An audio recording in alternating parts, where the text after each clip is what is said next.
Hello and welcome to the GA Plus Analysis Show. We're on week 5.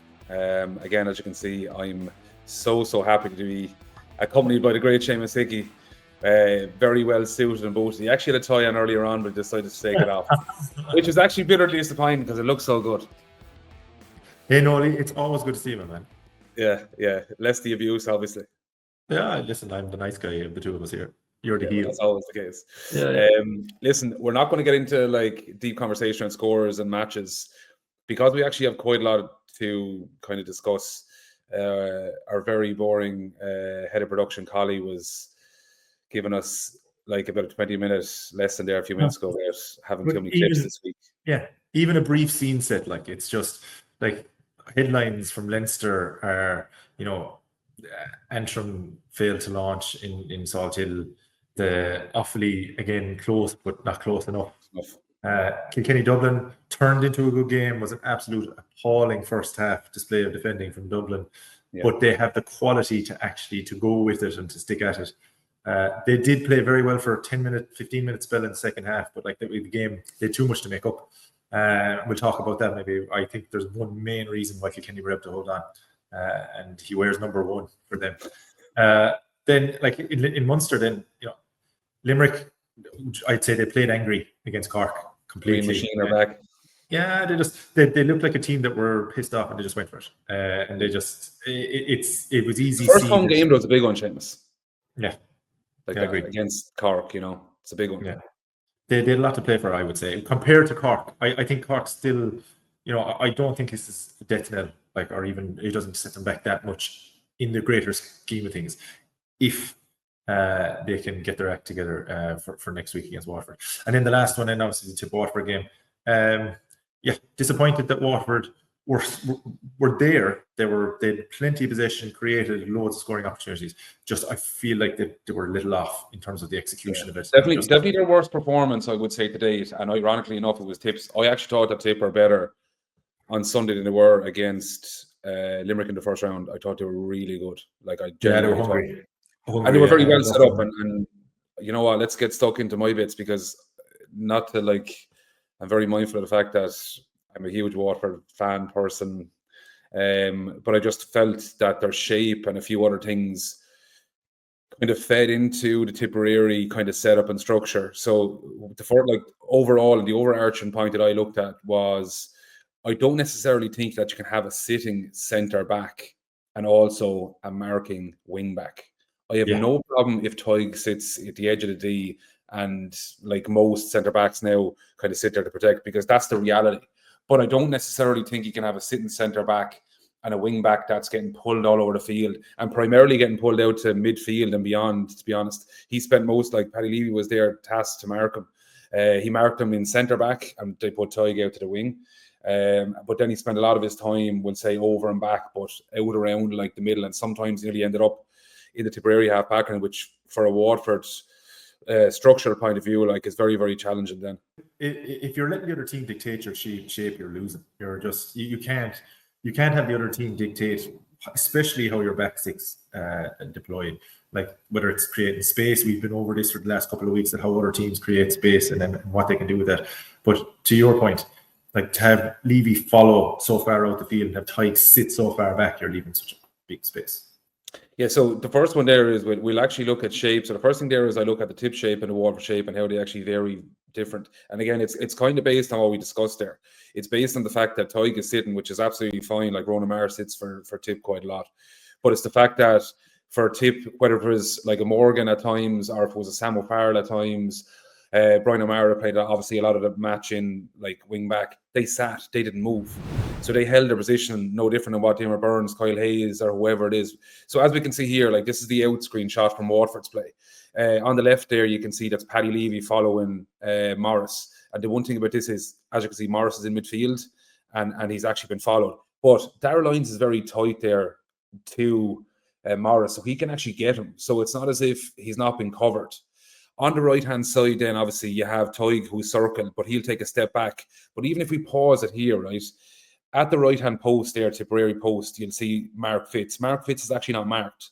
The person that's circled there is Conor Stakelum. Conor Stakelum actually tried to pull Mark Fitz out. Mark Fitz was actually too wise. He held his position. But as a consequence to that, what ended up happening was when the ball got turned over, he then became really like a third midfielder. So if Waterford were going to play through, they would have to play through him. So here, Mark picks up the ball, and the person that's actually in front of him is his marker. So he actually didn't get caught in under play. He wanted to try and protect the middle, that if the ball broke, that Waterford couldn't go on that counter-attack. So it was actually very smart from the tip coach and staff, that he didn't necessarily want to overload one side. And a lot of the time, the Conor Staken actually sat there. So again, this is the Waterford half back line. Tip kind of done what Limerick did last week, and you'll talk about the Limerick shape for Puckouts and that. But as you can see, this is the Waterford half back line. They allow Eoin Kenny free a lot of the time on the basis that Eoin Kenny wants to strike the ball when he gets it, and he doesn't necessarily want to roll a tackle. In other words, he doesn't want to take the tackle and roll with it, but also it would be very difficult to roll a tackle on the basis that they're so far out. So John McGrath actually goes on to Levy, which allows then Morris go to centre forward, and everyone bumps on one. But also on the top of the screen, you can see the two half backs also that are free, and they hold their position. So again, Levy gets the ball goes long, but here we can see that's Tig, that's Darragh Lyons, that's your midfielder, and that's your centre back being covered by Jake Morris. Why? Because we're trying to split him. Levy has no choice but to go long, but because Tip have held their shape, it means when the ball does go long, here in a line are your half backs. So again, ball breaks, and Tip have loads of bodies back to cover.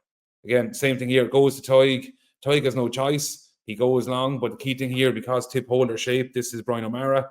The ball goes into the corner into Desi. The first person that actually engages him is Brian O'Mara. Why? Because he's wing back, he's holding his shape, and he gets back to cover. So as a result, Desi can't take on Dial, so he has to go back the field because Brian has held his position. Now we'll see the reverse of this in a few minutes. What Tip actually done to Waterford. They played the ball over the top, but we'll see that in a second. But it's that shape that really had poor consequential issues for Waterford. Okay, again, we'll see here, right? Tip shape again, Sam O'Farrell, Brian O'Mara, and Willie Connors. Foyes can't go anywhere, so Gavin can't go anywhere. The only option is to go back across the field, the lateral stuff that we talked the last 2 weeks that you can't do. And unfortunately, it's a really bad pass. So it pops, Darragh has to try and get on the ball. But again, who is it? Morris, why? Because he's out the field and Paddy Levy is following. Because Paddy Levy is following him, look at the room that's here. So again, Tig is sitting at the edge of the D. You have one wing back now that's actually following out to midfield. You have another wing back that's actually sitting in Mark Fitz. But look at all this room. Why? Because Tig is sitting there. But more importantly, that one wing back is actually following out the field. Yeah. So it's literally the opposite. So where Waterford followed, Tip decided to hold their shape. Yeah, just the work rate from the tip forwards was just amazing. Like that was tigerish tackling from Morris, unbelievable.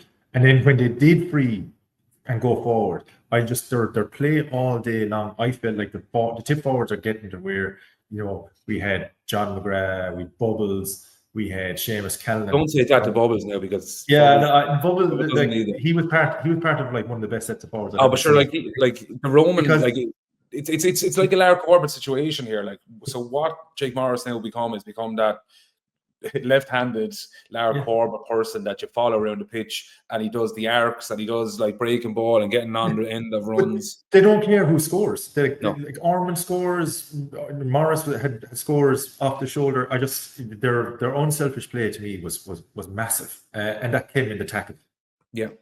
Here's another example. So this is actually a poor back to. It went from Shelley, and Shelley went long, thinking he was going to get the distance. But again, because of Tip's shape, they're always in kind of like the vision or peripheral of the Waterford players. So as you can see, when Darragh gets the ball here, he's looking to give it to somebody. But there's no Waterford player within any reasonable distance to him here to pop a past it. Whereas if we look at the Tip one, it's off-shoulder pass. And he tries to go across to where Jack Prendergast has gone to the wing. Ball gets popped over. But here's two things, okay? If we watch Jake Morris's movement here, really, really sharp.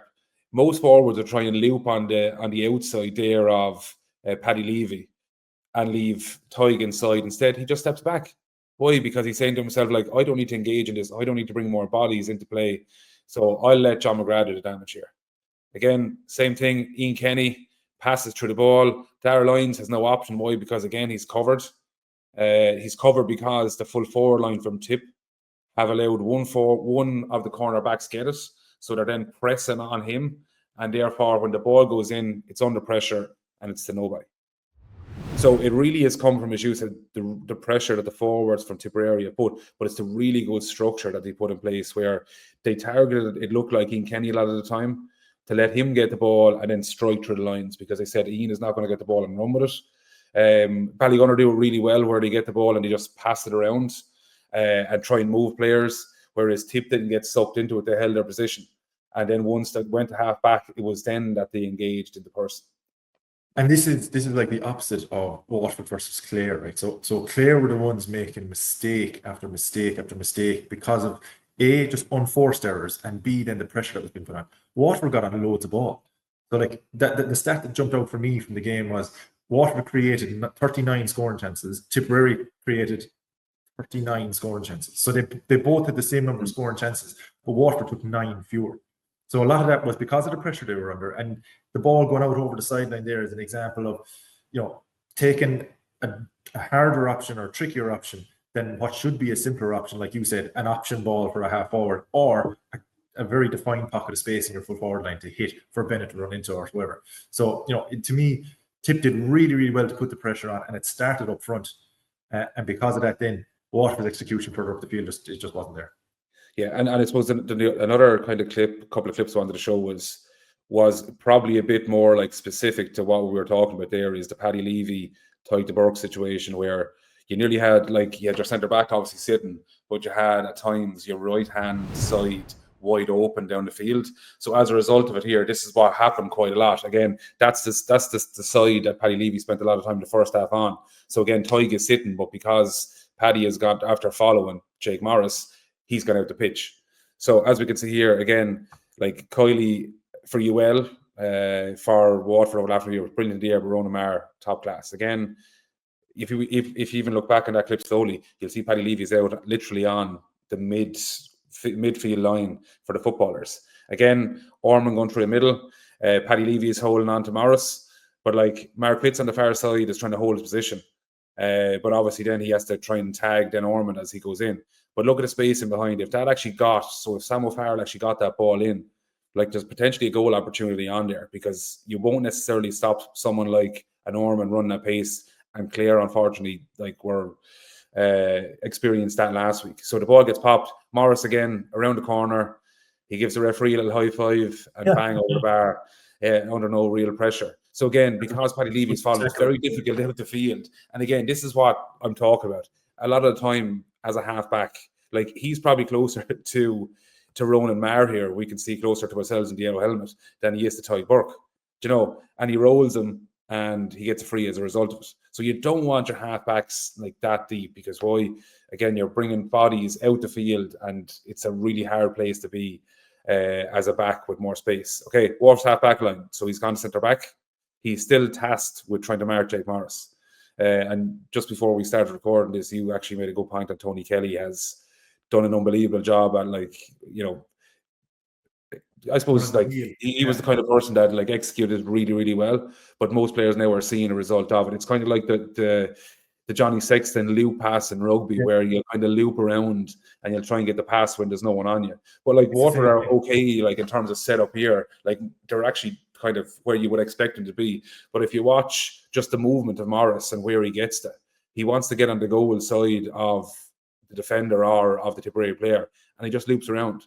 Like, and it's very hard for someone like a Paddy Levy to try and tag him there, because it's more or less impossible when you're moving and the ball gets popped. But again, he's under no real pressure here. So there's no real bodies back. I don't see too many like of our midfielders back trying to give a dig out there. And it's bang, it's over the bar.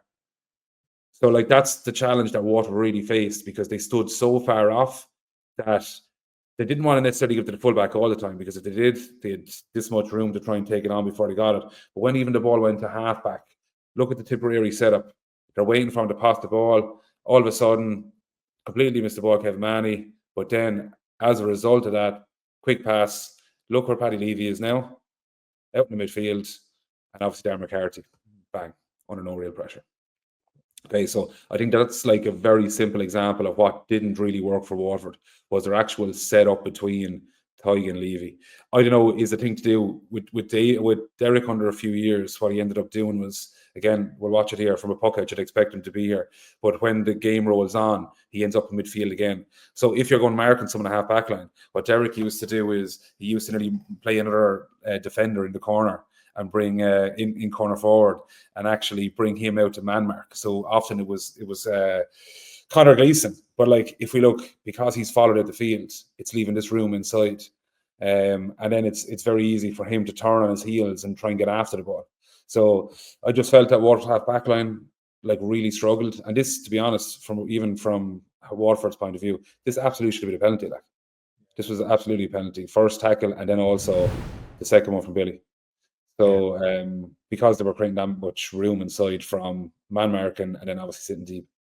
Yeah, like so I had to man mark Tony Kelly in 2017 when we played them in Thurles, and I was told to follow him. But Tony just wants to. He's like TJ's doing it a good bit now with Kilkenny. He actually sometimes he's actually going away just to create space. He actually doesn't want to be anywhere. His objective is actually to get you out of that space for someone else to run into, and then he goes in the loop and he catches you around. But like our idea was that if I was to follow him and at right half forward and he made an angle away, then we had a midfielder sit into that space, so that I was now occupying probably a midfield space trying to follow Tony, but then a midfielder was sitting back to try and fill the space that I vacated. And like that was actually one of the days that it actually works. So it did work every day. But that's a really tough balance. Like it's very, very hard to have a man marking job as particularly as a halfback. If you have it as a fullback, well then you play a 2-man inside defense. It's fine as a fullback because you kind of expect the end line, inside. Yeah, the end line and the sideline are your friend. So like it's very, very hard to do it when you task a halfback line to follow anybody.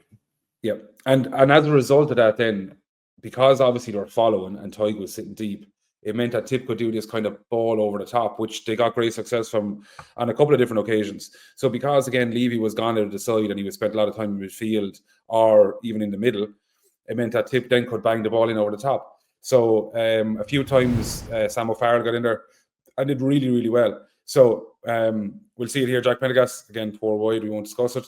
But when the ball comes, right, again, Shelley is there for his puck out, but look at this room inside. Like, that's Tig on the far sideline, who's meant to be the sitting centre back. Mark has gone back to Mark Ormond at this stage. And all of a sudden the ball is there. Why? Because they've all got sucked over to one side of the field now. It didn't work out, but it was just probably the easier one to highlight. Again, ball goes short here. Brian O'Mara gets the ball, scans under no real pressure. He sees that Sam O'Farrell has made that run. And now they were fortunate enough in this one too. But like, if we look, there's the Tipperary, and you can even see down here, Mark Pitts is actually marking Ormond at this stage. And no, sorry, it's not Ormond, it's Conor Stakelum. But Ronan O'Mara, that's on the break. Look at this, on his own, stops under no real pressure. There's so many their shots were under no real pressure. That was the difference, wasn't it? So like so many Tip scoring chances were without any sort of hurley in the face, whereas Water seemed like every shot was either on the back foot or with somebody in, with a block. So it's funny how it's hard to quantify what causes that a lot of the time, but some of that is like you could say like pressure, but pressure is tackling. And Tip's tackle stats were just far superior to Waterford's at the weekend. And it was probably a result of the fact that they just knew their shape better, they executed their shape better, and Tip were going to play Tipperary's game plan, whereas Waterford, I felt like, adapted to it. They didn't get to play their own, they just adapted to Tip most of it. I think that Waterford were nearly too concerned with Tip, and they were nearly too concerned with their players. And they didn't. It's funny, like they didn't do that against Limerick, and they didn't necessarily do that against Clare either. I didn't think so. So they were actually really concerned about Jake Morris. Don't get me wrong, Jake Morris is a brilliant player, but I don't think you change your whole shape and your whole structure based on one player. Like Tip's whole philosophy was, when the ball comes down here into the backs, we're going to win it. And we're going to hold our shape, and we're going to make sure that they don't get easy like freeze points, goals. And they've been very good at it this year. Like, without using the word cynical, I thought against Clare that any time they got to run them, a little pull of the jersey, a little hand over the shoulder, a little flick of the hurley, that didn't necessarily constitute a yellow card, but stopped them in the possession and just got it free. But I think they're very solid that way. I think that like Tip's backs kind of had this philosophy that we'll win the game, the forwards, you decide how much you win it by.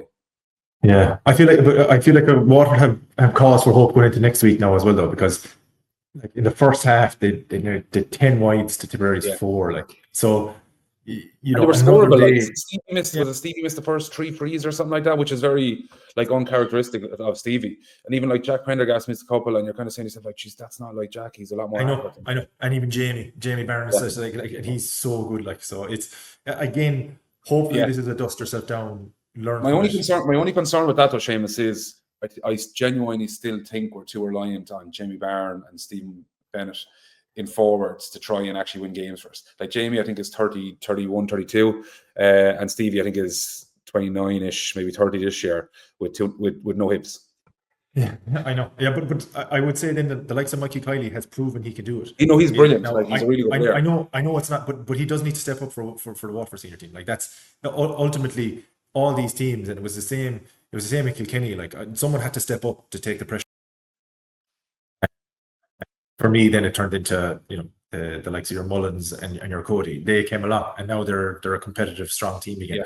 For a while, it felt like TJ was ploughing the only forward, and Horgan in Cork for 2-3 years there between 2019 and 2022, he seemed to be the only forward playing well. So, like, you know, sometimes Waterford have to have somebody step up.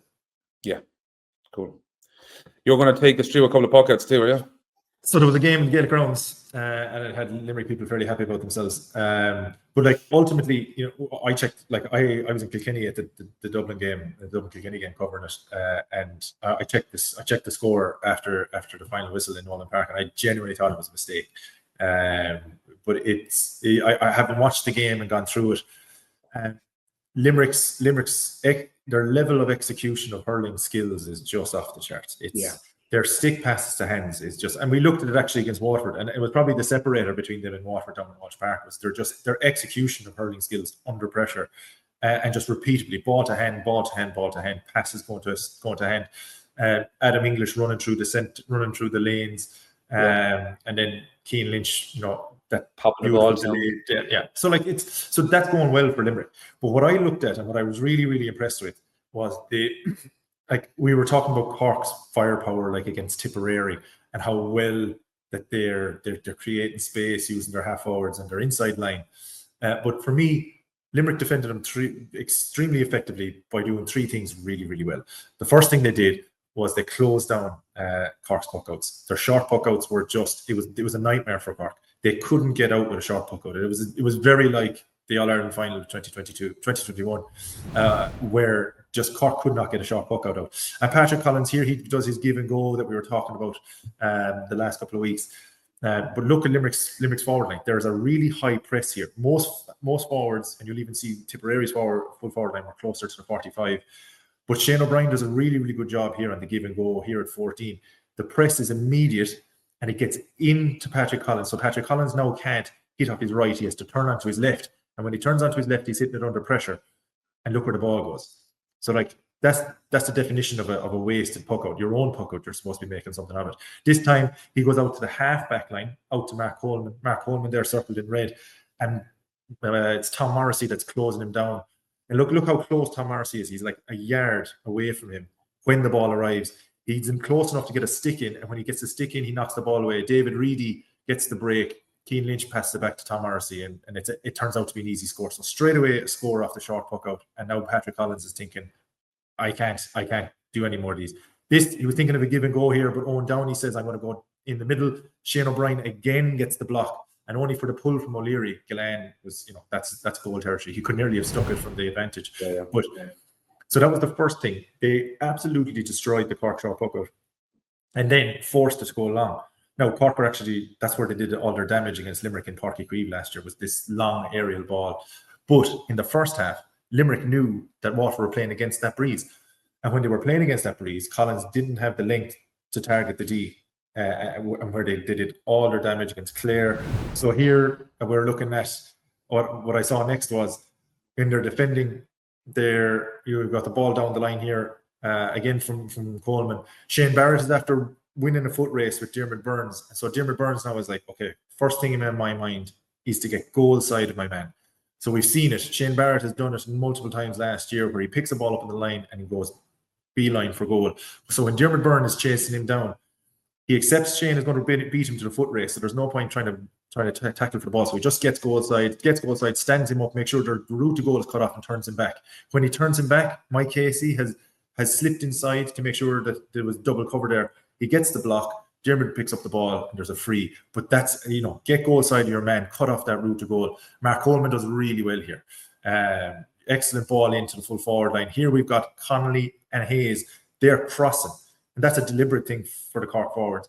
They cross to try and get the defenders to bang into each other. Now, in this scenario, they come together, but Sean Finn sits back. Sean Finn doesn't commit to the tangle. He's like, okay, I'm going to be between this ball and the goal. If we concede a point, we concede a point. I'm not conceding the goal. He's the master of that. But then he's there to actually get a block in. Now, Nicky Quaid makes an exceptional save, and other days Horgan scores that. But he had Sean Finn between him and the goal because of his positioning off of the breaking ball from Coleman. So, to me, that's exceptional defending from Sean Finn. Then we have a long puck out down the middle. We've got Kyle Hayes is there on the far side. You've got Diarmuid Burns under the ball on top of Dara Fitz and Barry Nash here. So the shape is very good. So you've got players to the side, in front and behind. Will O'Donoghue gets onto it, but then just a mistake. Brian Hayes snatches it so well. And here we have Barrett in a really dangerous position, right? So again, we've seen this movie before. But Hayes, this is the thing now that Limerick have at centre-back now, is an athletic, speedy centre-back that is able to beeline towards goal, cut off the run and the space before he gets there, because that was a very dangerous position with Barrett on the run there. And so then Limerick work it out the side. Collins again goes long because he's been forced to, because the puckouts were a nightmare going short. Here we have Brian Hayes. So Brian Hayes now, Alan Connolly is this time, comes out and he's doing this really effective Cork move of, I'm going to go up not with the hand but with the hurley and get it to ground. Hayes is committed. He's already up, standing under it. But then when Connolly gets the ball to ground, Brian Roach gets onto the break and look at him, slips inside Hayes. Now he's got him slipped. But Diarmuid, having contested the puck out, instead of following the break and following Will O'Donoghue and Kyle Hayes out the field, he sits back. And now because Brian Roach has Diarmuid Burns between him and the goal, he has to take the point. There's no option for it. There's no option to attack. And that, to me, Limerick did that a lot so that they cut out the avenue and the potential for Cork hitting majors, and that there was very little route back into the game for Cork, especially in the first half. So they were attacking, and Cork did have space in front of their full forward line because Dara Fitz, Dalton, when he was fit, unfortunately, he went off so early injured, it was a real blow for Cork. But they hurled out the field, created space, but because of the way that Limerick were defending, stay goal side, get back and cover, and force them long on the puck out, I feel like it just neutralised an awful lot of what Cork have been doing very, very well for the last 3 weeks. Yeah, and you know what, though, with Dalton going off, he kind of changes the dynamic of that Cork team. He kind of brings a bit of steel to it. We spoke this even last year. But last year, I actually think last year he was the one that caused the most problems for the half-back line, because he was the person that was doing the overload on Diarmuid Burns. And he was the person that was crashing into Burns, and Harnedy was falling in behind. And that happened several times last year. The one thing about Burns is, like, they obviously done a lot of detail on some of the Cork players, because he was very much aware that, like, some of the Cork players have legs, and all of the Cork players have legs. Except Huggy, that's it. But like he was saying, Barrett likes to strike right-handed, left-sided, right? So he was kind of saying to him, "Do you know what? I'm happy enough for you to go off your weaker side here, because you don't use it that often." So he wanted him on the sideline to go back inside. But the funny thing about it is, he actually gave him enough room to make that decision. So he didn't dive in to try and tackle him in case he got slipped. But he was still so close to him that if he went to throw the ball up, he was there to flick it away. So his spatial awareness between him and the forward was really, really good. Really good. I think you said this 2 weeks ago, and I think this is key especially for inside backs. You have to be willing to give up a point. You have to. When the man wins the ball in space, you absolutely have to be willing to say, you can shoot from here, and if you score, fair play to you, but you cannot step inside. And that's what Sean Finn's mentality was. When the ball broke inside, he's like, you can have it out there. And if Huggy took that ball and just hit it over his shoulder and put it over the bar, Sean Finn was comfortable with that. But he said, there's no way I can leave a free path to goal. And those decisions are the key decisions. But they're not easy. You need to be playing with the guys alongside you regularly to be able to trust them, to be able to know what to do. But for me, Cork definitely had an off day. Limerick, pretty much everything they touched. Hopefully they have an off day next week. Yeah, it's Páirc Uí Chaoimh now is the best game of the weekend. That Waterford Cork game is huge. Yeah, it's like the olden days when knockout hurling was a priority number one. Yeah. You had the pleasure of going to Nolan Park. I had the pleasure of going to Salt Hill. In what was a poor enough encounter. I was wondering what words are you going to put on this. Poor enough encounter. But you know what? Actually, like Antrim and Davy have definitely got a lot of criticism. But the one thing I would say is, like, Antrim structurally were actually decent until they had the sending off. Yeah, they created so many opportunities, but just didn't convert them. I remember I wrote it down on a bit of paper.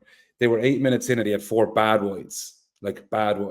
So, like, even if we look at the first one here, right, we have O'Neill, like, does really, really well, right? He actually does really well. Pops the ball across, divide, bang. Like, that's 65, and you're with the wind. Like, that's a very scoreable free, right? Yeah, and Boyd's able to hit him like to be honest, I think Ger Welch is a really good player, but mishits the ball, right? Breaks the ball, and the key thing here is they get on the break. Okay, again, or the Elliott, bang, like that needs to go over the bar. Like, that has to go over the bar. Yeah. You're on your own. That's 45 yards out. Okay, again, Brennan gets the ball, tries to go across. Good interception again by Ger Welch. Pops it back. This one is probably under a small bit more pressure, but again, not overly pressurized here. Pops the ball back, and again, like, that should be a score. That's 65 yards out. And the last one then was where a long ball came from Elliott in the goal line. Elliott, Ger breaks it again, and again, just poor decision. Not even a poor decision, just poor striking. It just seems like that their confidence is completely gone. Again, Elliott, bang, misses. Like, you're on the edge of the square, edge of the semicircle there. Like, I think Nigel Elliott is a good player. Like, the ball from Ryan Elliott straight down the centre. They know that Ger Welch is going to break the ball. Nigel Elliott gets on the break. He is on his own at the edge of the D and is putting that ball wide. So after like 8 minutes, as I said, they were after having 4 bad wides. If that was the case, even like, what was it? I wrote down some stats here. After 4 minutes, they had 2 bad wides, which would have made it 3-1. They had 4 bad wides after 8 minutes, which would have meant they would have still been ahead. Instead, they had a sending off, and the game completely went the opposite direction. I think that, like, what you're after showing there is absolutely, like, case in point. Confidence, 100% confidence. It's those players are good players that are able to score. Nigel Elliott, absolutely, definitely able to score. Boyd, able to score from range. A lot of it is confidence, and unfortunately, then when you start against a team like Galway, your start has to be good to build that confidence, and then every mistake is chipping away at that confidence, and it's harder to get. But if you put like McCambridge there to miss in the 45, if you put him there, like, for the next 365 days, he is scoring that. It's just a lack of confidence. Yeah. But like, I wouldn't this is kind of a double-edged sword. Before we move on to the last one, like, it was a really important match. I don't think we're ever going to win the match, but I think it would have been a really good confidence builder going into the last match against an Offaly team that are also needing points on the board. I actually think it's done more damage than good. Yeah, performance is more important than results in a lot of games, right? And good managers know how to separate those out, and they're able to like. And to me, the example I'm going to give here now in a while of Dublin and Kilkenny. So Dublin, that could have been an absolute disaster, I would say, for their hurling year. Yeah. If they had let the results stand from half time, where they had conceded 4 first half goals, they were down 12 points. Their year could have been circling the drain because of, like, how do you pick yourself up from that and go to and play Galway this weekend? But they picked that up and they hit a purple patch, a massive purple patch, which is around 53, 54 minutes. They scored 2 goals back to back. I was telling Sean Curry, don't go for the free, take the point, and he said, forget about that, I'm going to put it straight into the corner. But I put together a piece. I think the number one difference Dublin had all the momentum with 12 minutes to go. There was only 2-3 points in it, and Dublin were coming. There was no stopping them, and they scored 2-2 without reply. And to me, Eoin Murphy was the difference. I put together a piece on him, and like to be in the ground in Kilkenny and just see the difference that he makes to the whole setup in Kilkenny. Here we have, it's a long free from back the field. I just said I'd start a counter here, just kind of take a look. Dublin are after getting 4 scores on the bounce. Eoin Murphy, everything's nice and slow, everything's easy. Let my players get set up. Dublin have the momentum, so I'm going to slow it right down. I'm looking around. I don't want to take too long because the referee's going to blow me. And then 22 seconds, I'll hit the ball. But he slowed the game right down to give his players a chance to recover after taking 2-2. Kind of that's a fair bang to take. Here we have Doyle for Dublin. Paddy Doyle puts a long ball in on top of John Heatherton. John Heatherton is right in there on the edge of the square, right? And we saw the absolute havoc that Kilkenny were able to create in Dublin Square when they put the ball in. Eoin Murphy, pure calm, trusted Hugh to do his job. Hugh kept him out, and he picks out a really good ball out the side, and they actually get a score from that down the other field. Here we have Ronan Hayes then attacking. He turns in, and he does what you actually don't expect him to do. He goes off his left near post. Eoin Murphy was kind of half expecting the ball to go across him there, but when Ronan Hayes steps inside here, look at Dave. Like, it's just, that's massive for me. Like, it's just, you cannot take a shot stopper like Eoin Murphy for granted in the game. He was the difference for me between winning and losing that game. Yeah. And when Dublin got their last goal, or sorry, after Dublin hit the 65 for that save, Eoin Murphy, same again, walked around the back of the goal, took his time picking up the ball, picked up the ball, took his time looking around, and let everybody settle. And the next puck out score for Kilkenny, and in what was a 3-point game becomes a 4-point game, and then that's 2 scores. So he's just massive. And Kilkenny will be disappointed with that second half, but Dublin will be delighted with the performance they put in, considering how bleak it was in the first half. I know they can clean up an awful lot very, very quickly of the goals they conceded. Those 4 goals were, under 12 defending kind of stuff, but they can clean those up. What Neil O'Callaghan will be delighted with is the guts that they get in the second half. Okay, so two words before we finish up, and we give the plug to the footballers. Waterford, Cork, who wins, and who wins between Galway and Dublin. I feel like Cork be nice to me now. Just be honest. I know. I feel like Cork will recover. I feel like they'll get the kick in the pants that they need. And I think that Cork beat Waterford in Páirc Uí Chaoimh, tough place to do. But again, I'm not writing off Waterford. It's just a really difficult one for them to do. Dublin, Galway. I think Dublin will have gotten enough from the weekend. I don't think Galway got anything from that Antrim game. And I probably haven't been too impressed with Galway yet to say that they're better than Dublin. Dublin beat them last year. Maybe Galway have a point to prove, but I feel like Dublin are trending the right way. Now, this is 2 weeks in a row I've talked about Dublin hurling, and the first half in Nolan Park I was fair regretting talking anything about Dublin. But I do. I got the same though against Wakefield, so it makes you feel any better about what and then that massive game between Offaly and Antrim. Offaly could put in a massive shift to be competitive in Leinster, competitive against Dublin, competitive against Wexford, and 1 score in it, and they could still be facing down the barrel of relegation, which would be cruel for their hurling journey. But Antrim won't care. They've got 1 shot to save their year.